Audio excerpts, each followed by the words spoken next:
ඔයත් ඔයාට ආදරය කරන එයාගෙන් ඔයා මට ආදරෙයිද? ඉස්සර තරම් ආදරෙයිද? මම කැත වුණොත් ඒත් ආදරය කරනවද? මගේ කොණ්ඩෙ කැපුවොත් ඊට පස්සෙත් ආදරෙයිද? මට මේ සල්ලි යාන වාහන හැමදේම නැති වුණොත් ඒත් ආදරෙයිද? ඒ වගේ ප්‍රශ්න අහන කෙනෙක්ද? එහෙනම් මම ඔයාට පුංචි කතාවක් කියන්නම්. ඔන්න කුරුළු ජෝඩුවක් හරිම ආදරෙන් හිටියා. මෙතනින් කුරුල්ලා කිරිල්ලිට කොයිතරම් ආදරය කරනවද කියනවා නම් කිරිල්ලිගේ සතුට වෙනුවෙන් ඕනම දෙයක් කරන්න, ඕනම කැපකිරීමක් කරන්න එයා දෙපාරක් හිතන්නේ නෑ. ඒත් කොයිතරම් ආදරය පෙන්නුවත් මේ කිරිල්ලිත් අපි ගොඩක් අය වගේ කුරුල්ලගේ ආදරේ සැක කරන්න පටන් ගත්තා. එයාට හැම වෙලාවෙම අනාරක්ෂිත හැඟීමක් දැනුණා. එයාට නිතර හිතුණා එයා මට රස කෑම ගෙනත් දෙනවා තමයි. ලස්සන සින්දු කියලා මාව සතුටු කරනවා තමයි. මට සීතල දවස්වලට මාව තුරුළු කරගෙන මට උණුහුම දෙනවත් තමයි.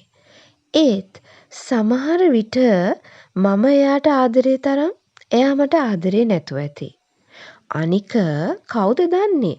සමහර විට එයා මේ දේවල් තව කිරිල්ලියකටත් කරනවා ඇති. සමහර විට එයා හිතින් වෙන කිරිල්ලියකටත් කැමති ඇති. ඒ මොනවා නැතත් එයා කවදා හරි මාව දාලා යන්නත් පුළුවන්නේ.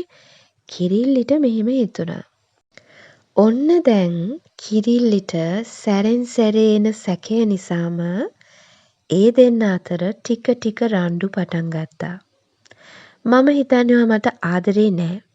ඔන්න කිරිල්ලි චෝදනා කරන්න පටන් ගත්තා. මම ඔයාට ආදරේ නැත්නම් ඔයා මාත් එක්ක රණ්ඩු කරද්දිත් මම ඔයත් එක්ක ඉඳීවිද? මම ඔයාව දාලා යන්නේ නෑනේ. දැන් දාලා නොගියට ඔයා කවදා හරි මාව දාලා යාවි. කුරුල්ලා කොයිතරම් පැහැදිලි කළත් වැඩක් උනේ නැහැ. මට පරීක්ෂා කරලා බලන්න ඕන ඔයා මට ඇත්තටම ආදරෙයිද කියලා. කිරිල්ලි කිව්වා. ඔයා මට ආදරේ කරනවට වඩා මම ඔයාට ආදරෙයි. කුරුල්ලා එහෙම කිව්වට කිරිල්ලි ඒ කතාව ගණන් ගත්තේවත් නැහැ. දැන් අපි මේ ගහෙන් ඉගිලිලා යමු. හෙට උදේ ඉර පායන්න කලින් මෙතනට මුලින්ම එන කෙනා තමයි අපි දෙන්නගෙන් වැඩිපුරම ආදරය කරන කෙනා. කිරිල්ලි යෝජනා කළා. ඔයාට මගේ ආදරේ විශ්වාස කරන්න පුළුවන් එතකොට නම් මම මේ පරීක්ෂාව බාර ගන්න කැමතියි. ඒ කතාවට කිරිල්ලිට හරි සතුටුයි. කිරිල්ලි හරි සතුටින් ඉගිලිලා ගියා. එයා එයාගේ කූඩුවට ගිහිල්ලා නිදාගත්තේ. හෙට කුරුල්ලට කලින් එතනට ගිහිල්ලා කුරුල්ලා එයාගේ ආදරේ පරීක්ෂාවෙන් පරාද කරනවා කියලා හිතාගෙන. ඒත් කුරුල්ලා එතනම නතර වුණා. කුරුල්ලාට බය හිතුණා උදේම නැගිටලා එතනට වෙලාවට එන්න බැරි වේවි කියලා. ඒත් රෑ වෙන්න හුලං සැරට හමන්න වුණා. සීතල එන්නෙම වැඩි වුණා. ටික වෙලාවකින් වැස්සකුත් පටන් ගත්තා. පුංචි කුරුල්ලා සීතලෙනුයි වර්ෂාවෙනුයි බේරෙන්න කුලි වුණා. කිරිල්ලි හොඳටම නිදි. එයා දන්නේ නැහැ කුරුල්ලා කූඩුවට ඇවිල්ලා නැහැ කියලා.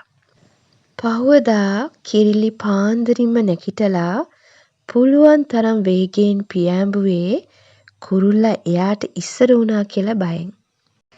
ඒත් කිරිල්ලිගේ හිත යටින් තිබුණේ කුරුල්ලා දිනනවා නම් හොඳයි කියන හැඟීම කියලා. කිරිල්ලි දැනගත්තේ කුරුල්ලා එතනට ඇවිත් නැතිකොට එයාට දැනුණු දුක නිසා. අනේ ඇත්තටම එයා මට ආදරය කළා නැද්ද? එයා කොහෙද ගියේ? කූඩුවේ හිටියෙත් නැහැ. එයා මාත් එක්ක ඉන්න බෑ කියලා මම නිතර රණ්ඩු කරනවා කියලා වෙන කිරිල්ලියෙක් ළඟට ගියාද? කිරිල්ලි හොඳටම අඬන්න ගත්තා. ටික ටික ඉර හොඳින් පායන්න ගත්තා. අවට හොඳටම ආලෝක වුණාට පස්සේ එයා වාඩි වෙලා හිටිය පාමුල එයා මොකක්දෝ දැක්කා. ඒ වෙන මොකවත් නෙමේ. එයාගේ ආදරවන්තයා. එයා සීතලට ගල් වෙලා වැටිලා සදහට මැස් පියාගෙන. මම ඊයේ මෙතනින් ගියේ නෑ. මම මුළු රෑම මෙතනට වෙලා හිටියා. මම එහෙම කළේ මගේ ආදරය ඔයාට ඔප්පු කරන්න නෙමේ. මට උවමනා වුණේ ඔයා මගේ ආදරේ ආයෙ කවදාවත් සැක නොකරන්න. අවසානයේ අනවශ්‍ය සැකයක් නිසා කිරිල්ලි සදහටම තනි වුණා. අපිත් මේ කිරිල්ලි වගේ අපිට දැනෙන, පේන ආදරය කොයි තරම් පරීක්ෂා කරනවද? ඔයා මට ආදරේ නම් රස්සාවෙන් අයින් වෙන්න ඕනේ. ඔයා මට ආදරේ නම් අර ගෑනු ළමයව අන්ෆ්‍රෙන්ඩ් කරන්න ඕනේ. ඔයා මට ආදරේ නම් කොටට අඳින්නේ නැතුව ඉන්න ඕනේ. ඔයා මට ආදරේ නම් මට අර ෆෝන් එක අරන් දෙන්නම ඕනේ. මේ විදිහට අපි කොයි තරම් අපිට ආදරේ කරන අයව අසරණ කරලා ඇද්ද? තාමත් කරනවා ඇද්ද? ආදරේ කියන්නේ දිනන්න ඕන පරීක්ෂණයක් නෙමෙයි. තරගෙකුත් නෙමෙයි. ඒක මේ ලෝකේ තියෙන පරිස්සම් කරගන්න ඕන වටිනාම දෙයක්. ඉතින් ඔයා ළඟ ඔයාට දැනෙන අවංක ආදරයක් තියෙනවා නම් ඒ ආදරය පරීක්ෂා කරන්නේ නැතුව හැම මොහොතකම ඒ ආදරේ විඳින්න.